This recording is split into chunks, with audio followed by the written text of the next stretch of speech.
Batam TV, inspirasi Kepri.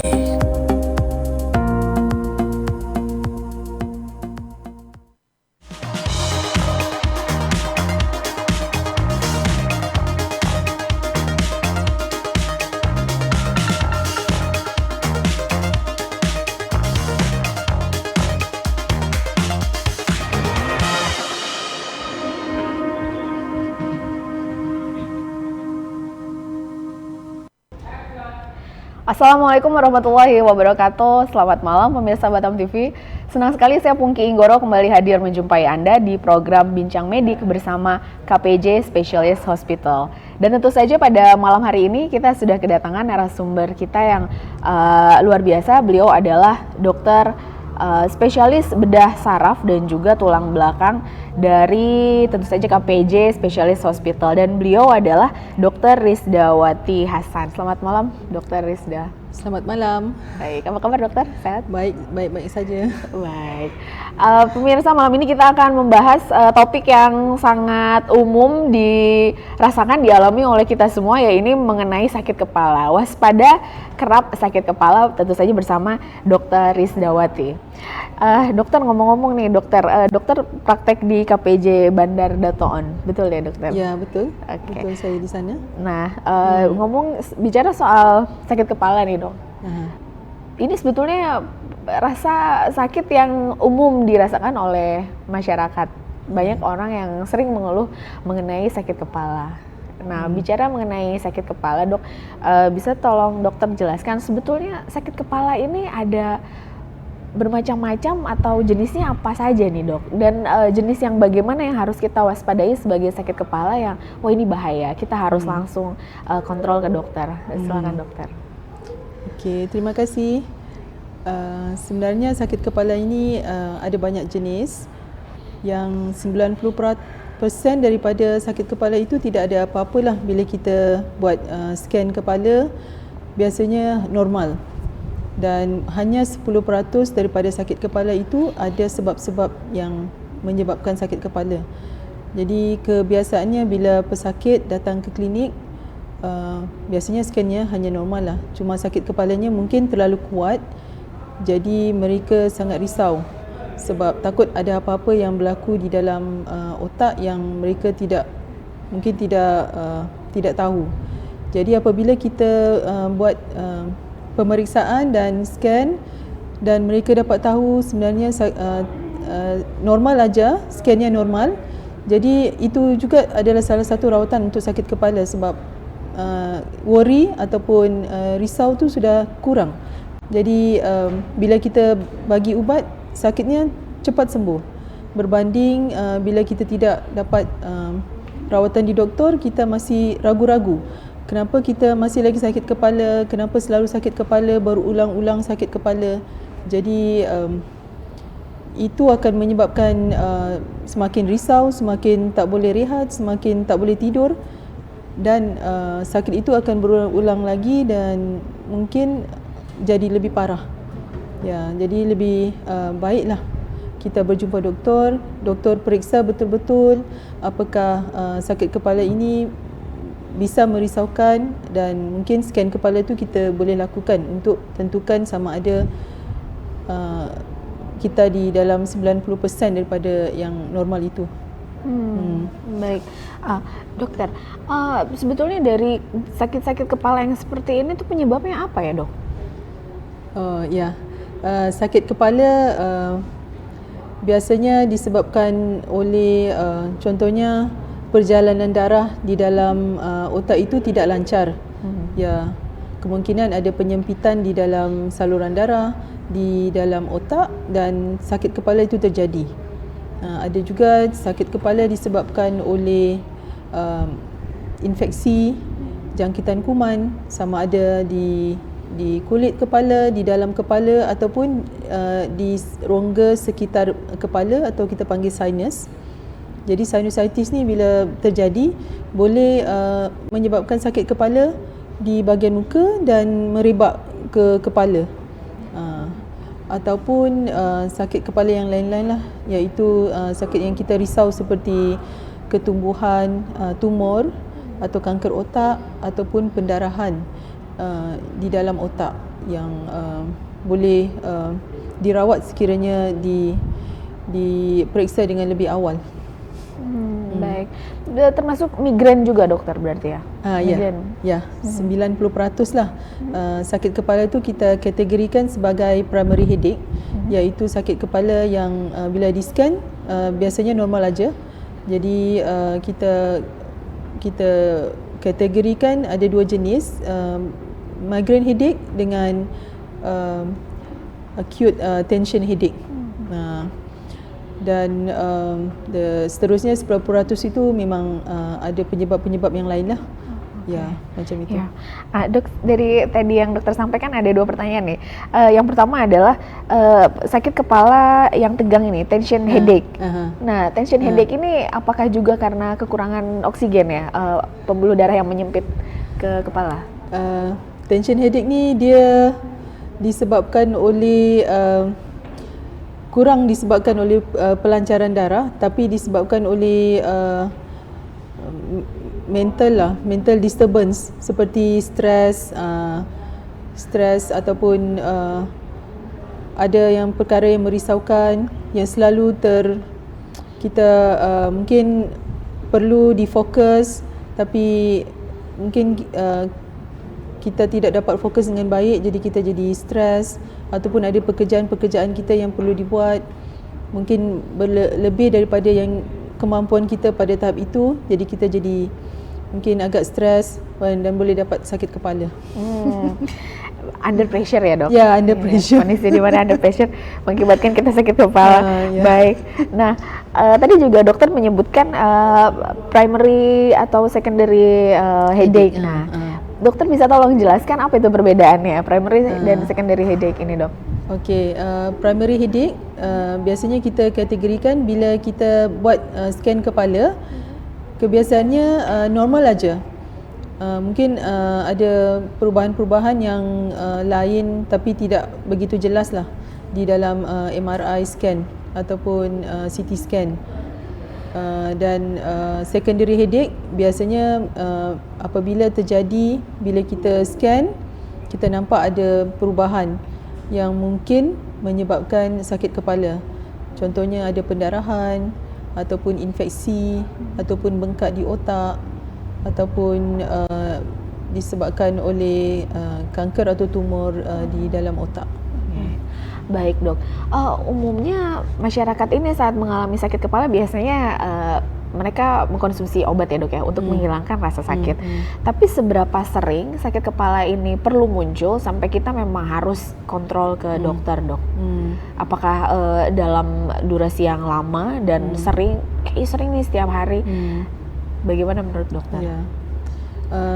Seumpamanya pada saya biasanya bila ada sakit kepala, kita cuba untuk makan ubat dululah kan. Tak mau terus ke doktor, sakit kepala aja ke doktor. Jadi mungkin kita makan ubat yang biasa kita makan 1 hari atau 2 hari. Contohnya bila sakit itu datang lagi, contohnya kita sudah makan ubat mungkin kurang, dan lepas ubat tu kesannya berkurangan, sakit tu datang lagi. Jadi kita makan lagi ubat, berulang lagi, mungkin keesokan harinya masih yang sama.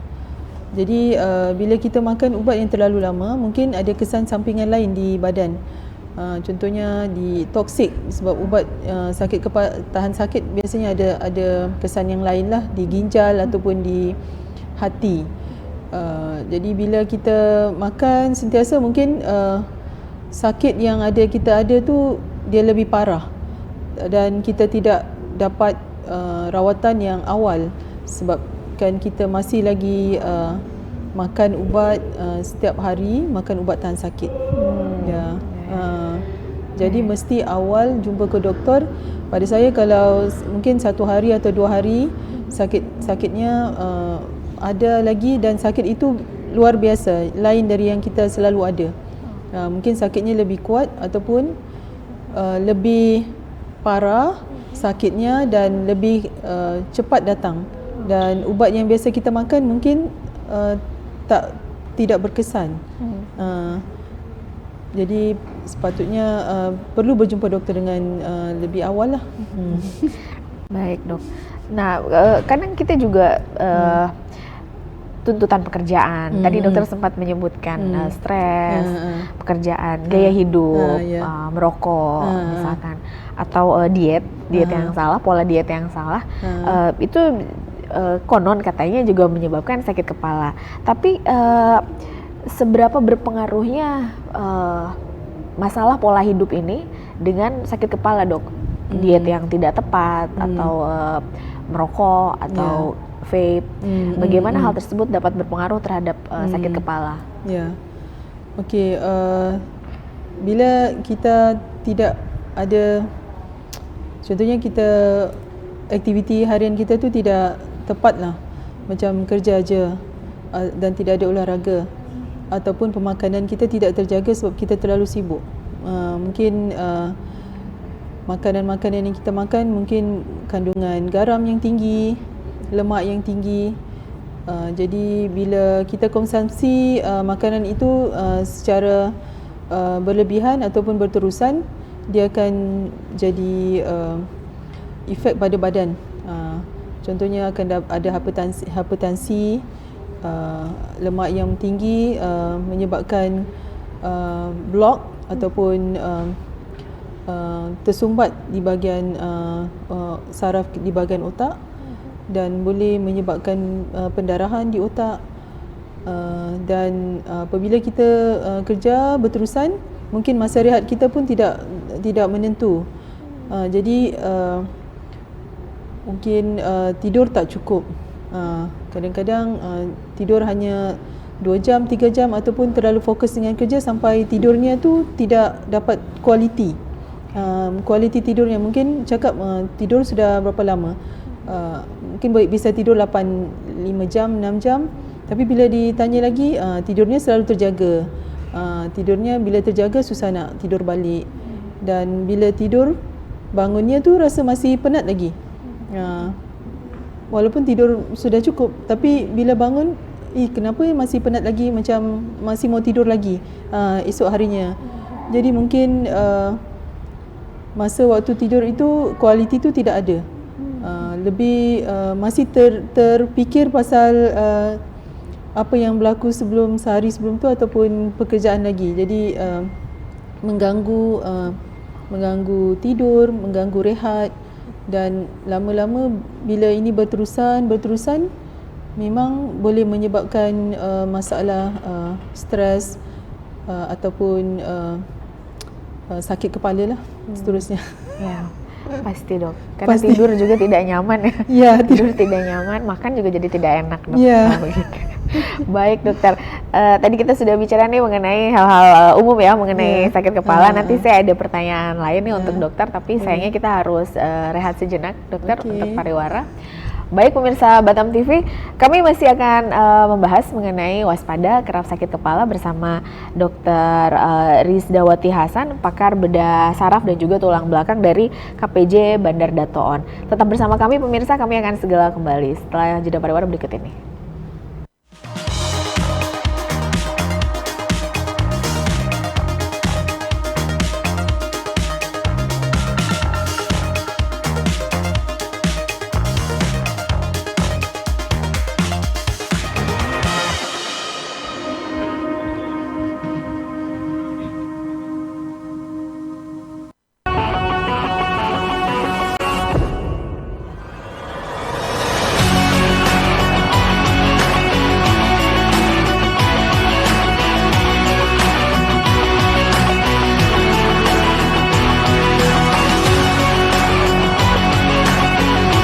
Loh, kok bingung untuk mencari dokter dan hospital di Malaysia?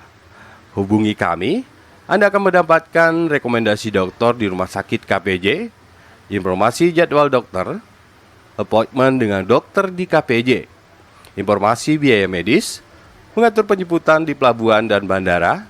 Untuk membuat appointment dan temu janji, Anda bisa langsung ke perwakilan grup RS KPJ Healthcare di line telepon 08127750 800.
Anda bingung mencari rumah sakit dan dokter di Malaysia? Kami menjadi solusinya. Kami dapat memberikan rekomendasi dokter di rumah sakit KPJ, informasi jadwal dokter, membuat janji dokter di KPJ, info biaya, mengatur penjemputan dari pelabuhan dan bandara, charter air, ambulans, dan kapal. Hubungi perwakilan grup rumah sakit KPJ Healthcare, Gedung Graha Pena, lantai 1, Batam Center.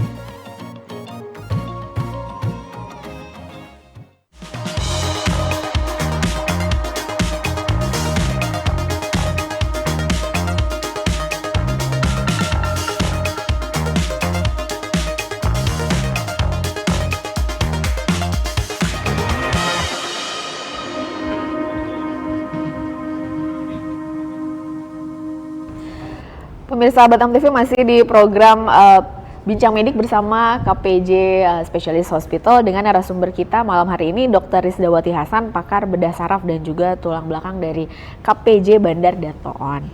Dokter, tadi kita sudah bicara nih mengenai sakit kepala, penyebabnya apa, jenis-jenis sakit kepalanya juga ya. Ternyata banyak juga yang telah dites ternyata sakit kepalanya biasa aja nih. Ya, nah, dari banyak pasien yang sudah berkonsultasi ke dokter nih, berapa banyak pasien yang kemudian setelah dokter cek, setelah dokter periksa ternyata punya kecenderungan, oh ternyata ini bukan sakit kepala biasa, ternyata ini sakit kepalanya lebih serius, bahkan mungkin tumor. Ya. Berapa banyak dokter dari pasien-pasien dokter?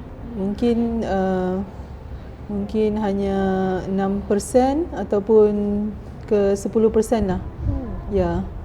Daripada pesakit yang ada sakit kepala itu mungkin mengidap tumor atau kanker otak.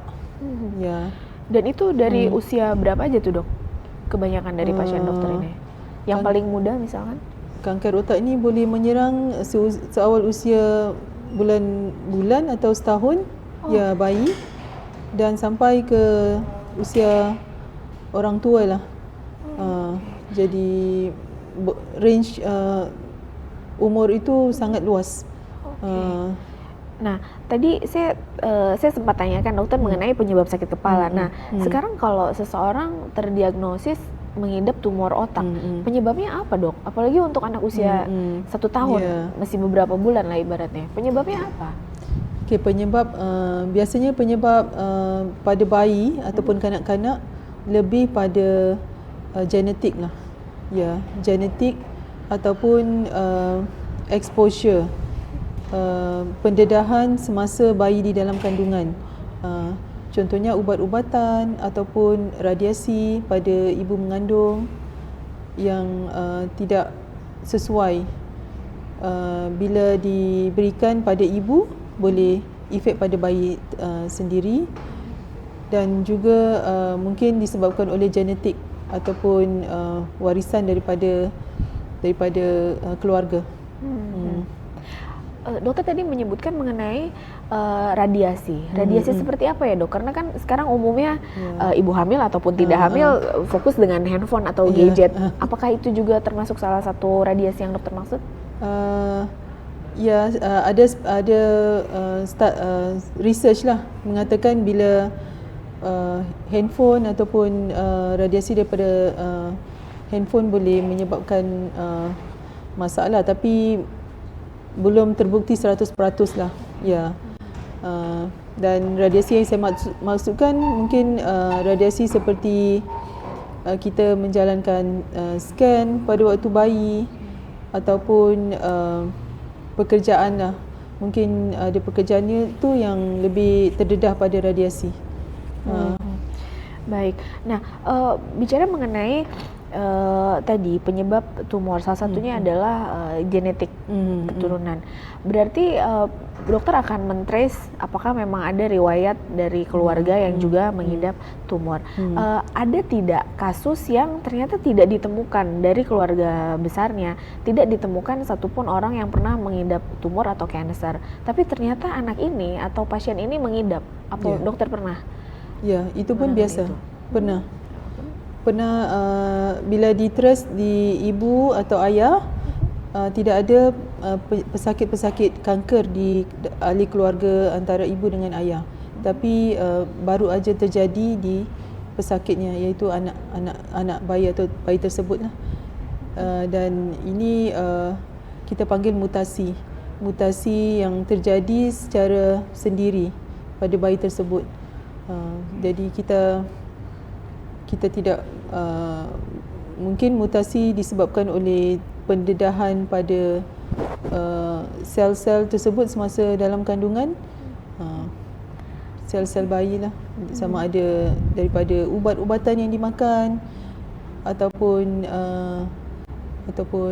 pendedahan radiasi lah.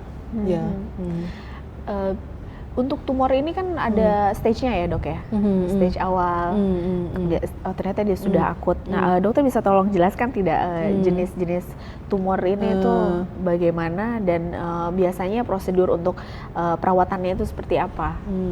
Okey. Di tumor di dalam otak ini dibagi pada dua jenis lah.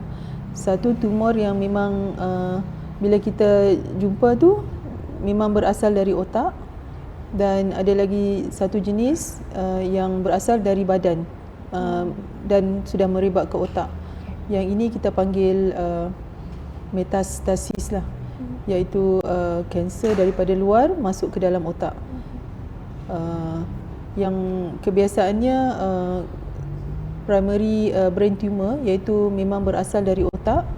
Kita kategorikan sebagai kita dia bukan staging, kita panggil grading. Kita gradekan dia, grade 1, 2, 3 dan 4. Jadi bila kita buat kajian daripada sel-sel yang kita ambil semasa pembedahan tu, kita boleh kategorikan sebagai grade 1, grade 2, grade 3 atau 4. Grade 1 dan 2 itu kita panggil yang jinak lah. Yang biasanya kalau kita buang, dia tak datang lagi.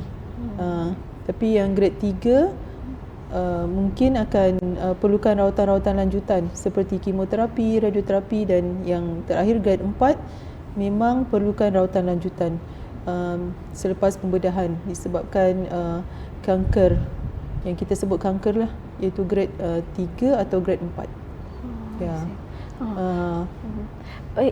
Bagian otak mana yang biasanya diserang oleh kanker dok? Atau semua? Atas, bawah, tengah? Ya, serangan itu boleh berlaku di mana-mana lah. Biasanya di bahagian depan, di tengah ataupun di pangkal otak. Ya, boleh berlaku di mana-mana lah. Begitupun dengan yang tadi dokter sebut sebagai metastasis ya. Dari badan bisa bebas memilih sel tumor ini untuk mengidap di mana di tumor. Nah, dokter, saya jadi penasaran, apa kira-kira gejala klinis dok dari pasien yang mengidap tumor otak nih dok? Okey, apabila pasien datang ke klinik, biasanya mungkin keluhannya ialah sakit kepala. Sakit kepala tu kemungkinan mungkin sudah lama, mungkin baru aja. Tapi sakit kepala yang lain lah daripada yang biasanya, selalunya lah.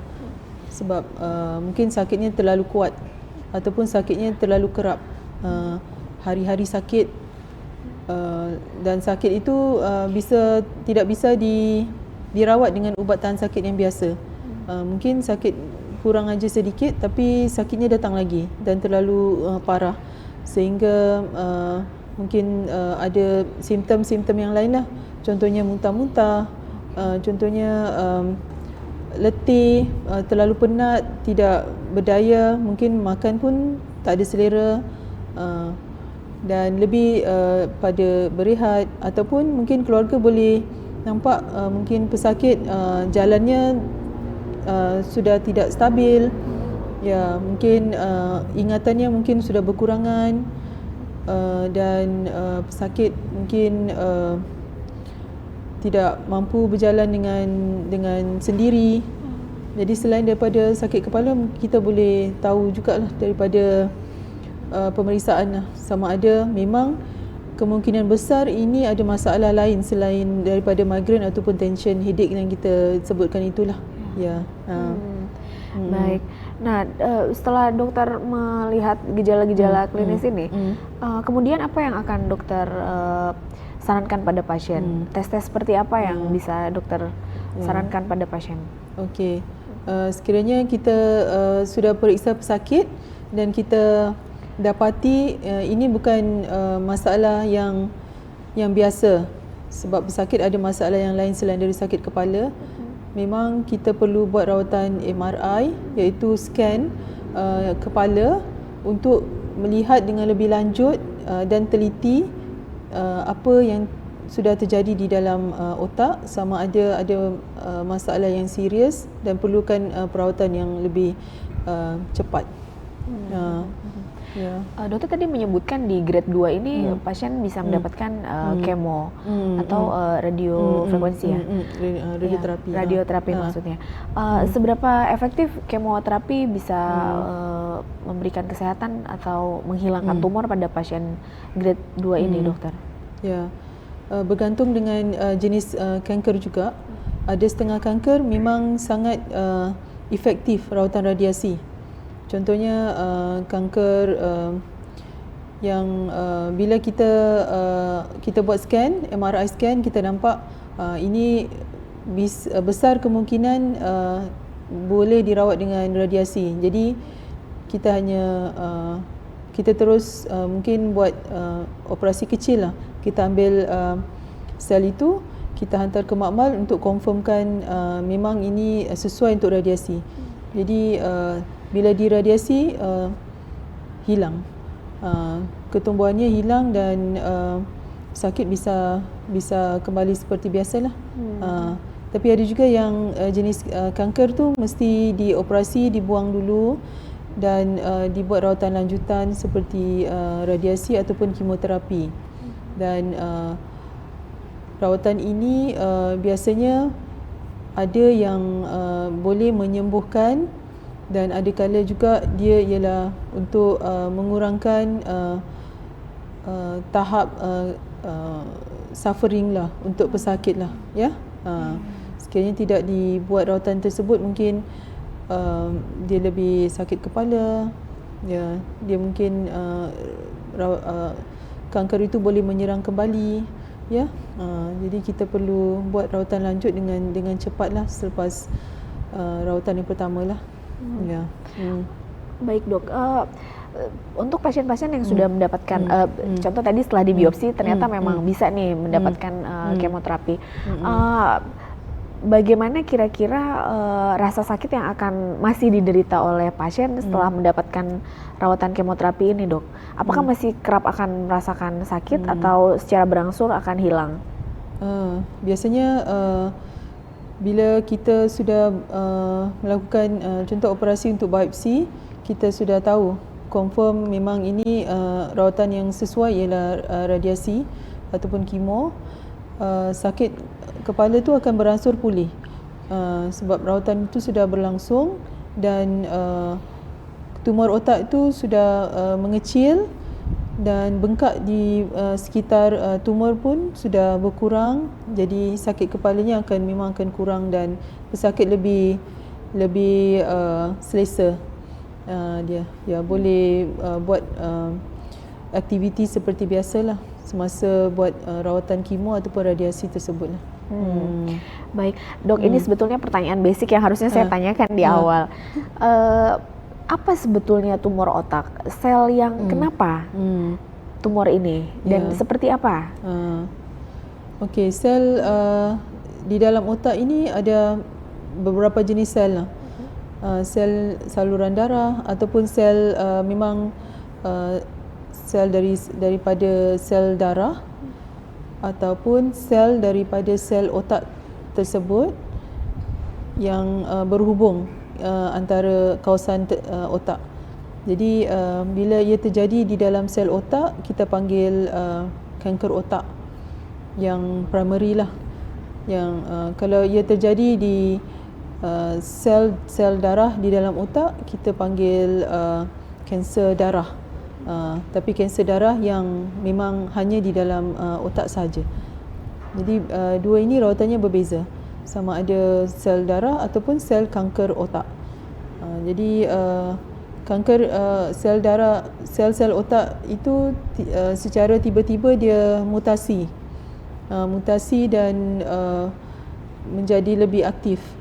Sepatutnya dia tidak ada perubahan pada sel tersebut, tetapi secara mengejut dia menjadi lebih aktif dan mutasi dan membesar, daripada satu sel pergi ke sel yang lebih banyak. Dan bila dia terlalu aktif macam seperti itu, kita boleh lihat bila kita ambil sel itu dan lihat di bawah kanta pembesar, kita nampak sel itu sangat aktif. Dia ada yang sedang membahagi, ada yang masih lagi nak baru. Jadi bila terlalu aktif tu kita panggil dia grade yang keempat lah. Sebab keseluruhan dalam yang kita boleh tengok, stages untuk sel membahagi itu ada di dalam kanta tersebut lah yang kita nampak tu. Tapi sekiranya sel itu sel tidak normal dan pembahagian sel tu masih tidak aktif, kita akan kategorikan sebagai grade yang nombor 1 lah. Baik. Ya. Dilihat dari keaktifan selnya. Ya.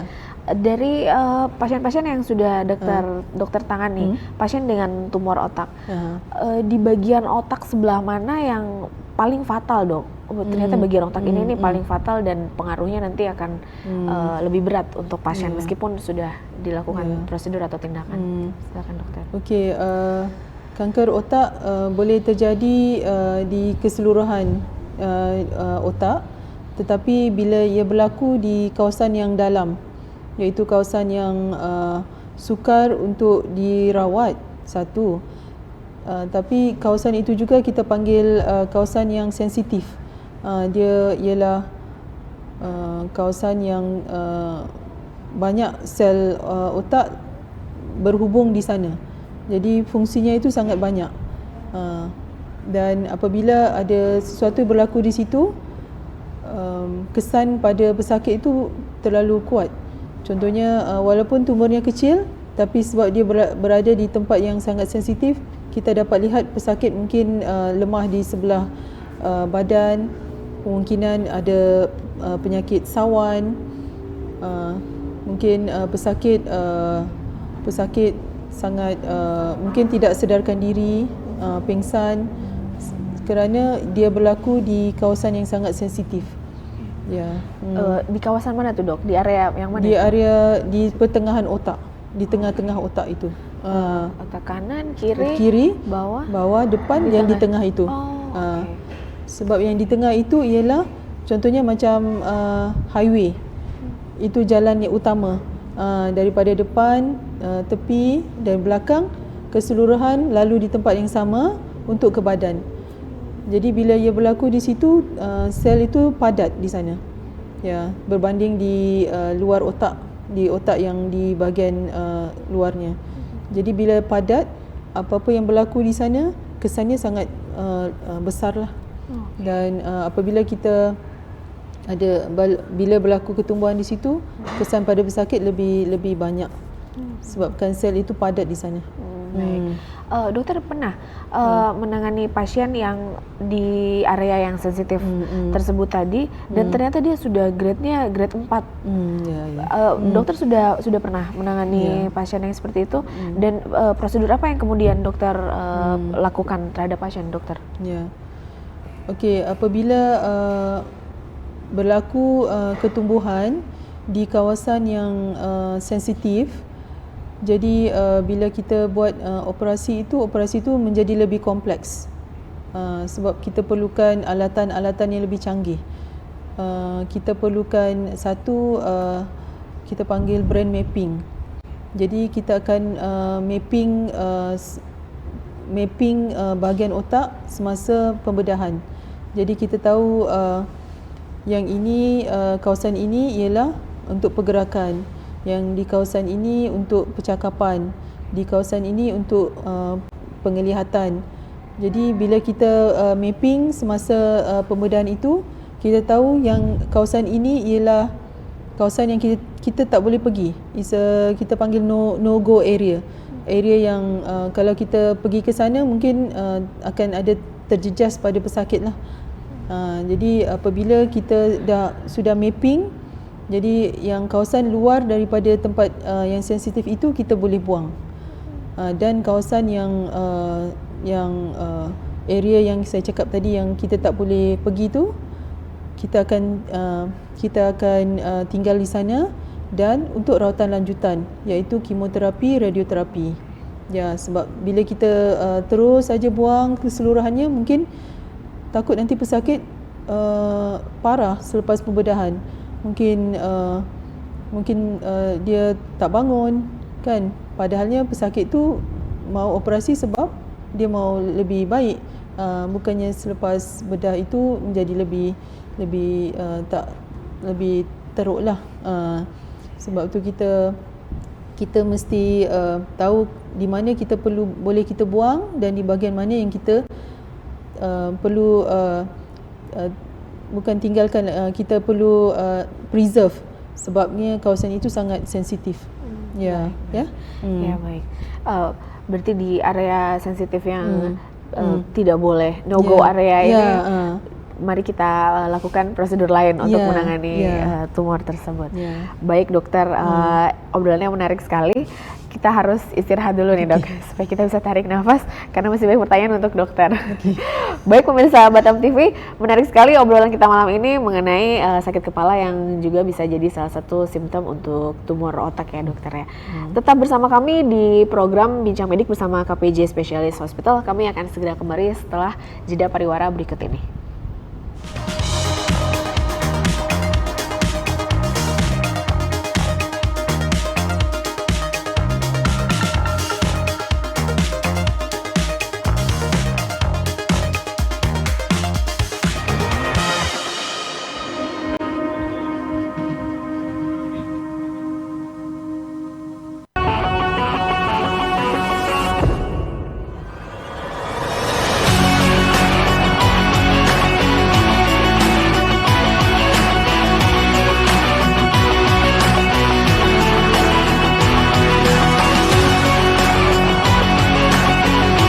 Loh, kok bingung untuk mencari dokter dan hospital di Malaysia?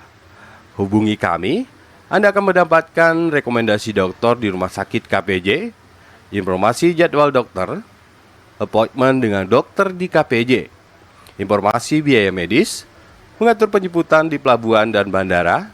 Untuk membuat appointment dan temu janji, Anda bisa langsung ke perwakilan grup RS KPJ Healthcare di line telepon 08127750 800.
Anda bingung mencari rumah sakit dan dokter di Malaysia?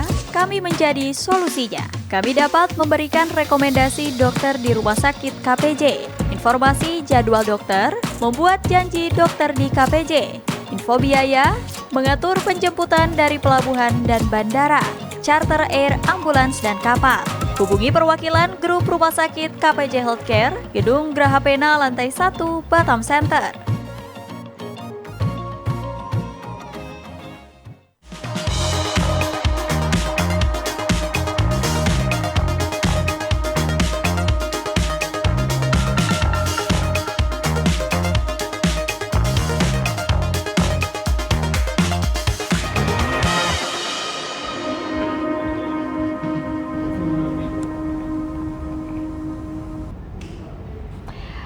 Baik pemirsa Batam TV, masih di program Bincang Medik, dan malam hari ini kita membahas mengenai sakit kepala yang kerap terjadi dan ternyata merupakan salah satu simptom untuk tumor otak. Masih bersama narasumber kita Dr. Rizdawati Hasan, pakar bedah saraf dan juga tulang belakang dari KPJ Bandar Dato On. Dr. Rizda, tadi kita udah bicara mengenai simptom dari tumor grade 1, 2, 3, 4 sampai di area mana tumor ini ternyata paling sensitif dan tidak boleh dilakukan operasi bahkan ya dok ya. Nah untuk pasien-pasien yang sudah menjalani perawatan atau operasi, apa kemudian step-step yang harus dilalui supaya bisa hidup normal kembali dokter? Ya, okey. Ada yang pesakit selepas dioperasi mungkin ada lemah di badan, kemungkinan ada yang ada masalah ingatan, jadi mungkin badannya terlalu lemah disebabkan ubat-ubatan yang diambil semasa rawatan kemoterapi atau radiasi.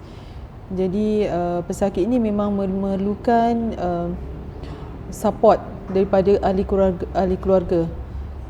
Contohnya mungkin untuk rehabilitasi, ya, mereka perlukan orang untuk bantu untuk berjalan kembali, untuk bawa ke hospital, untuk buat intensif terapi, dan mungkin di rumah juga boleh ditolong.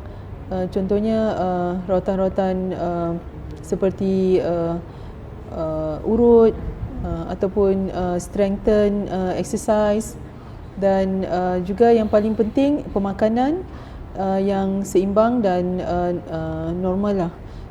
Jadi pesakit bisa pulih dengan lebih baik, dan yang paling penting sekali ialah mental support. Ya, mental support itu penting sebab dengan ada ahli keluarga di sekitarnya, pesakit lebih yakin yang mereka boleh atasi masalah ini dan boleh balik pada keadaan asal seperti sebelum sakit lagi lah. Dokter, adakah kemungkinan seseorang yang pernah mengidap tumor otak kemudian sudah dioperasi atau di kemo kemudian mengidap lagi tumor otak, tumbuh lagi nih tumornya? Apakah mungkin terjadi, dok? Ya, bisa terjadi. Contohnya biasanya ini terjadi di grade yang tinggi lah, grade 3 atau grade 4 lah. Sebab grade ini mungkin selnya tu terlalu aktif. Jadi apabila sudah dioperasi dan sudah dilakukan rawatan lanjutan, masih lagi datang, tumor itu datang kembali. Jadi apabila ini berlaku, kita boleh bagi option treatment pada pesakit lah. Contohnya operasi kembali dan rawatan kemoterapi second line kita panggil, iaitu lain dari berbeza daripada yang pertama. Dan second line radioterapi ini, kemoterapi iaitu ubat-ubatan ini biasanya kita berikan dan kesan efektifnya tu mungkin tidak terlalu baiklah daripada yang pertama lah. Dan pada waktu ini kita mungkin bisa berikan pada pesakit dengan sejujurnya lah, kan? Sejujurnya apa yang rawatan ini untuk apa, dan apa yang boleh diekspektasi lah oleh pesakit dan juga keluarga. Kemungkinan bila kita buat rawatan kali kedua, efeknya lebih mendalam. Contohnya pesakit belum sihat sepenuhnya dan dirawat lagi, dioperasi lagi, dibagi kemo lagi, jadi mungkin tubuh badannya tu lebih sakit, lebih penat, lebih letih dan mungkin kualiti hidupnya tidak bagus selepas bila menjalani rawatan ini. Dan kemungkinan pesakit rasa dia lebih pentingkan kualiti daripada ada lagi kehidupan tapi dalam keadaan suffering lah kan. Kita panggil sakit kepala, mungkin baring aja, mungkin tak boleh bangun, makanan pun tak boleh. Jadi mungkin ahli keluarga kita perlu diskusi dengan keluarga, dengan pesakit, apa ekspektasi mereka lah. Dan mungkin bila mereka lebih faham tentang penyakit ini, mungkin mereka boleh buat keputusan yang lebih tepat lah, ya. Seperti itu. Apa kiat-kiat atau tips untuk membuat pasien yang pernah terkena tumor ini setelah pengobatan untuk supaya tidak lagi mendapat kanker atau tumor, Dok? Apa tipsnya atau kiat-kiatnya? Ya, apabila pesakit sudah mendapat rawatan dan rawatan lanjutan dan sedang dalam proses pemulihan lah, kan. Bila pemulihan itu pemakanan memang sangat penting. Ya, pemakanan yang alami lah, kan, natural, dan mungkin banyak fiber, sayur-sayuran, ya. Kurangkan makanan proses food, dan lebih banyak makanan yang alami lah, ya. Nah, untuk usia nih, Dokter, apakah usia kemudian juga berpengaruh, Dokter, pada proses perkembangan tumor atau pada proses pengobatan atau proses recovery? Apakah berpengaruh, Dok, atau tidak, semua usia sama? Untuk kanak-kanak, biasanya rawatan yang diberikan itu berbeza dengan orang dewasa lah, sebab jenis kankernya lain dan tubuh badannya juga tidak boleh menerima kemoterapi yang biasa, jadi ataupun radioterapi yang pada usia tertentu tidak boleh diberikan pada kanak-kanak, sebab bila kita beri radiasi pada kanak-kanak, contohnya usianya lebih kurang dari 4 tahun, mungkin kankernya mungkin bisa hilang lah, tapi mungkin pertumbuhan otak akan terjejas pada kanak-kanak tersebut. Contohnya mungkin dia sukar untuk belajar, ataupun tidak bertumbuh dengan baik, mungkin badannya kekal seperti kanak-kanak, tidak meningkat, tidak membesar lah. Jadi itu pun kita mesti berikan penjelasan yang sepenuhnya pada parents, sebab apa yang boleh terjadi sekiranya kita buat rawatan ini, dan mungkin apa yang berlaku seterusnya boleh diketahui oleh ibu bapa lah. Tapi untuk orang dewasa biasanya ubatannya lebih efektif, sebab kita daripada segi ubatan, kemoterapi, lebih banyak research pada dewasa berbanding pada kanak-kanak lah. Tadi dokter menyebutkan akan ada kemungkinan di mana mungkin perkembangan pada pasien kanak-kanak tidak akan optimal. Apakah ada prosedur atau support lain dari segi medis supaya bisa mengoptimalkan pertumbuhan atau daya tangkap atau kecerdasan anak ini kalau ternyata memang berpengaruh dari perawatan tumor ini. Apakah ada, dokter? Ada. Sekiranya kita sudah kita terpaksa lah kan, bila kita tengok tumor ini boleh dirawat lagi dengan rawatan lanjutan seperti kemo atau radiasi, dan kita akan beri penjelasan pada ibu bapa, dan biasa ibu ayah tu akan lebih fokus pada kecerdasan minda kanak-kanak. Mungkin bisa diberikan rehabilitasi pada minda, dan mungkin sekiranya terjejas, mungkin terjejas pendengaran, terjejas pada penglihatan, dan sebab bila perkara macam seperti ini terjadi, kita akan lebih waspada lah. Ibu bapa akan lebih teliti tentang perkembangan kanak-kanak ini, dan apabila terjadi sesuatu, dia akan cepat untuk dapatkan rawatan lanjutan lah. Dokter, kayaknya ini tough question. Bisakah pasien dengan tumor otak, terutama pasien tumor otak kanak-kanak, hidup normal dalam waktu yang cukup lama? Bisa, mesti bisa. Bisa. Ya. Kalau begitu saya minta tips nih dari dokter. Tadi saya sudah minta tips untuk supaya tidak lagi mengidap tumor lagi. Yang sekarang saya ingin tanyakan tips supaya kita terhindar dari tumor otak, tetap sehat. Untuk terhindar dari tumor otak, satu, kita lebih lifestyle yang sihat.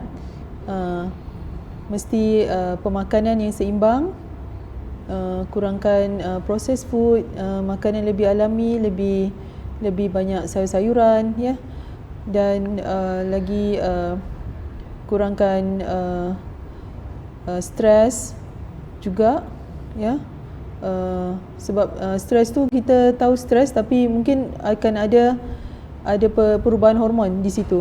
Bahan kimia di dalam otak juga berubah bila kita itu stresnya berlebihan.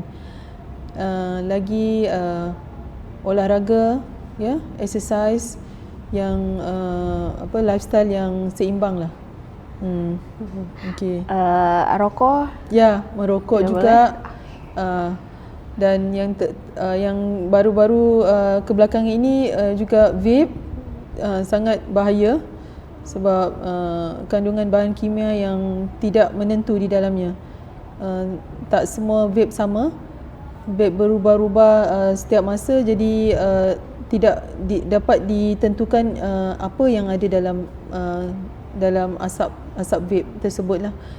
Dan pernah juga boleh menyebabkan masalah sawan. Bisa berlaku. Memang direct selepas vape sawan.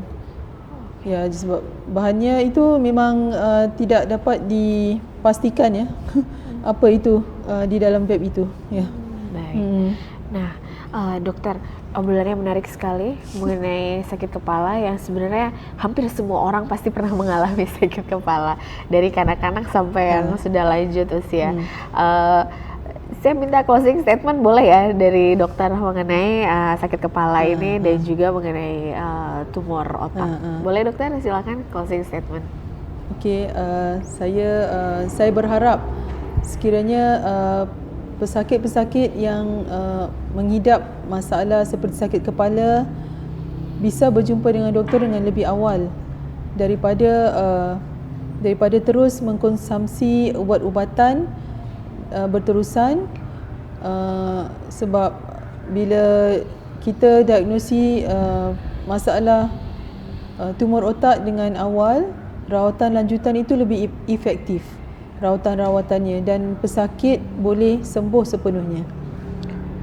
Oke, wow, thank you sekali Dr. Rizdawati Hasan, pakar bedah saraf dan juga tulang belakang dari KPJ Batar Datoon. Jadi nanti kalau ada pasien yang sakit kepalanya nih kayaknya luar biasa bisa bertemu dengan Dokter Rizda ya, Ya. di KPJ Bandar Datoan. Ya. Baik dokter, terima kasih sekali untuk waktunya, untuk kesempatannya dan semua penjelasannya malam hari ini. Ya. Baik. Sama-sama. Sama-sama dokter, it's a Ya. pleasure and honor to be in our Okay. studio. Pemirsa Batam TV, demikian bincang medik malam hari ini bersama Dr. Rizdawati Hasan, pakar bedah saraf dan juga tulang belakang dari KPJ Bandar Datoan mengenai waspada kerap sakit kepala yang merupakan salah satu simptom dari tumor otak. Pada akhirnya saya Pungki Igoro pamit dari hadapan Anda. Terima kasih sudah 1 jam bersamai kami dalam obrolan malam hari ini. Kita akan bertemu kembali di Bincang Medik bersama KPJ Specialist Hospital episode selanjutnya. Wassalamualaikum warahmatullahi wabarakatuh. Sampai jumpa.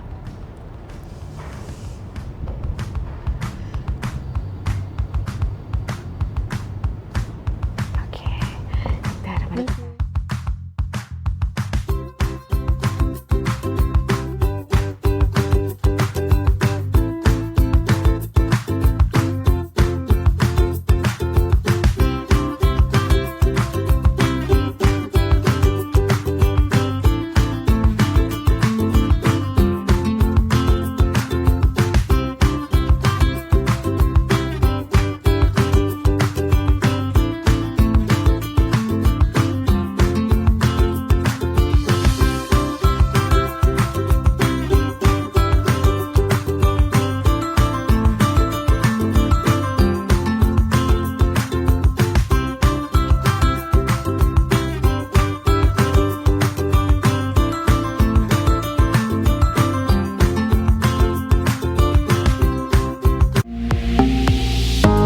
Batam TV, inspirasi Kepri.